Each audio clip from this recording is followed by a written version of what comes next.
There's a post that's for Yankee Marshall. I saw his video. I'm only an idiot would buy a Glock, and being a Glock guy, I haven't shot Glocks for most of my life. Ever since at least I ditched my 1911, I have to say that there is nothing better than the Glock for many reasons. And not only are they a utilitarian gun, they are beautiful in that way, but excuse me, but they are also the most practical gun to carry, I would say, in the world. I mean, first off, they have a few benefits. One of them is they recoil for whatever caliber you pick, 9, 40, 45 of Glock. It will recoil less than any other gun that you buy of that same caliber. I'll get into why that is in 1 second here. But above and beyond that, the biggest part is it doesn't have a safety. I can't tell you how important it is. If you've ever been in real combat, you would know, or even simulations training can get you kind of close. But that you get this tunnel vision and things that you get distracted and things. Your focus isn't what it is, and you have to have some serious muscle memory to overcome some of the disadvantages you have from training so many times, like 3,000-4,000 repetitive motions. Doing something to make it muscle memory. We're talking about doing it right too, not just doing it, but doing it correctly. Because doing it correctly and just doing it are two totally separate things, and one is good and one is very bad. One gets you killed, one gets you out alive. Now, the thing about the gun not having a safety on Glock, the reason that's such an important thing is that there's no muscle memory to that. You put your finger on the trigger, it shoots. It's got the little trigger safety, but that's all you got. That's important because when your ass is on the line, where the metal hits the meat, you want something when you put the finger on the trigger, no matter what, it's going to shoot a round off. It's going to fire. That is priceless beyond words. Will save your butt, and anything that you have to do or think about in combat will get you killed. That's why lasers are a bad thing, for example. You have this whole mess of people trying to kill you everywhere, and you're looking for a little tiny red dot in the chaos. Recipe for disaster. Forgetting your safety and all the chaos. Recipe for disaster. Every little thing you can take out of the equation that can get you killed is another thing in your favor. Every time you take away a disadvantage, you gain one over your enemy. An advantage, that is. So, to why the gun, but back to what I was going to say, this for Yankee Marshall, give you some evidence why you're not an idiot for buying a Glock and why you're a smart man, you made the right decision. Because, revolvers, they have one purpose. Everybody should have one revolver, just in case the shit hits the fan. Because they're murder weapons. And, you might need to off some, thought police or some government for the thug who's coming to take your guns. He's by himself, who knows, and not leave shell casings. That's what a revolver is good for. It doesn't leave shell casings. That's why the mob shot revolvers don't leave shell casings. There you go.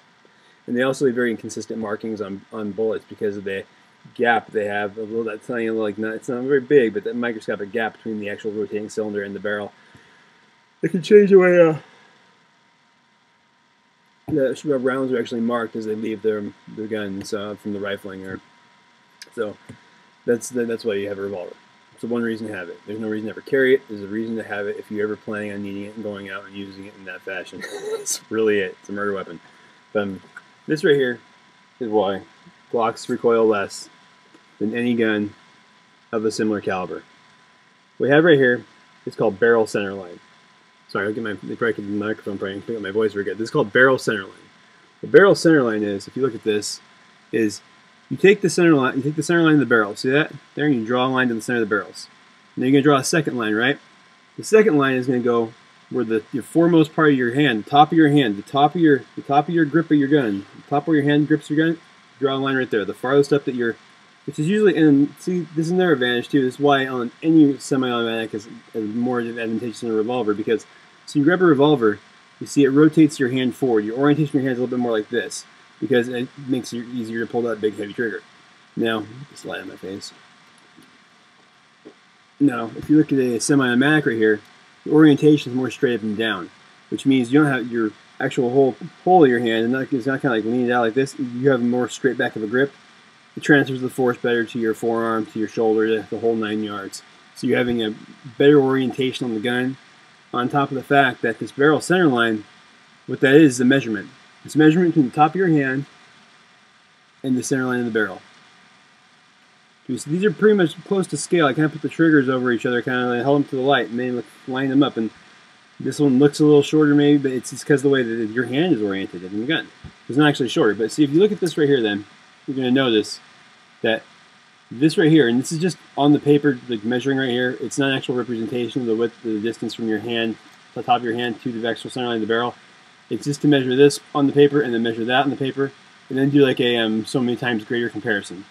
So right here, this is a 7/16 of an inch on from the two lines I drawn on two guns that are of nearly identical scale, and this one right here is 1 1/16. 7/16, 1 1/16.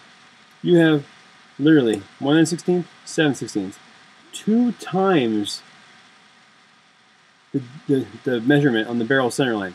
And the reason this is important is because what happens with the barrel center line, the higher it is, the more leverage the gun has on you, because the force is no longer straight back on you anymore. The Glock is almost straight back. The center line of the barrel's right here. That. It's almost straight back on your grip. Now as you get a revolver, the barrel's up here. It is no longer straight back on your grip. It's above it. It creates a huge amount of leverage on your hand that makes a revolver so gnarly, especially when you get the 44s and the bigger calibers. I mean, makes them almost uncontrollable if you want to fire them in a fast, life-saving fashion. Because you get that barrel sound whip here, that round goes back, and so you go boom. It's got that so much height on your hand. The leverage you have to control the gun is literally cut in more than it's more than cut in half when you shoot a revolver compared to a Glock.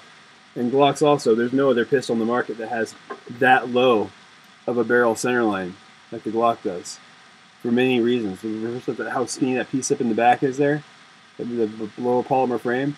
Your hand rides up in it very high compared to almost anything else out there. I mean, a lot of that has to do with the way the actions are made in their guns, like the whole firing pin step inside. Glock has a very smart, very intelligent, compact setup. If you take the slide off, take the bottom side of the slide, we'll move the firing pin right there and everything. You get everything so you slide the plastic cover on the back. You see everything. You pull the stuff. You see how compactly they made it. How efficient, really, the inside of the Glock is. There's no extra frivolous crap. There's no extra shit. There's no safety. There's not extra stupid shit that they have to dick around design in there. And that's what makes it so they're able to do that. And that lower center line of the barrel compared to your hand on the gun gives you that near straight back force and a very high degree of leverage that you have against the gun to control it. Nothing else like it compares. Nothing else can compare to it in the market actually at all. Period. There's nothing. I challenge anybody to find a gun with a lower barrel center line, and pretty much every Glock out there. You can't. And that's the reason they're very combat effective. That's why they're great for IDPA shooting, especially if it's some 40 caliber compensated. The thing keeps you on target, like the full size, the longer barrel. Oh, you stay on target so beautifully. But I digress. Point is, Yankee Marshall, you didn't make a stupid decision picking that gun. You made a very intelligent decision. As far as home defense, you made the best decision possible. If you're gonna buy a 40 cal, if you even want to have a 45 and you want a woman to be able to control it, buy a Glock. It's the best one out there. Lowest recoil for that caliber compared to any other gun of that caliber. So there's also a little bit given the polymer frame too. It's minimal. The polymer frame isn't like it's never at risk of breaking. Mine's been through hell and back. Mine have, and they're durable as hell, but they do have that little bit of give. And that's a huge advantage. There's some newer other guns, and a lot of other companies got the polymer lower frame, but the Glock, because of the thin, everything about the Glock is advantageous to you in combat. There's nothing better. So Yankee Marshall, smart pick. You're not an idiot. You're an intelligent, self-defense person in that regard. Low recoil gun with the caliber you want. Good magazine capacity. And the only reason you get that revolver is since you're planning on killing somebody. But you know, we talk about the Old West, they did that a lot. Thanks a lot for watching, guys. This is just a response video. You know, so if you're on my regular page, you know this isn't like anything on the politics like I usually am. But Yankee Marshall, I thank you for watching. So if you're looking at this, Yankee Marshall, thank you for watching my comment or reading my comment the other day about the felons and stuff like that. I'm that guy. Respond to you, and I think you're right about that. Felons having to be able to have a gun. I mean, if they're out of jail, you should just trust them. They have no lesser right to self-defense than any other human being does. So, thanks a lot, guys. Have a good day.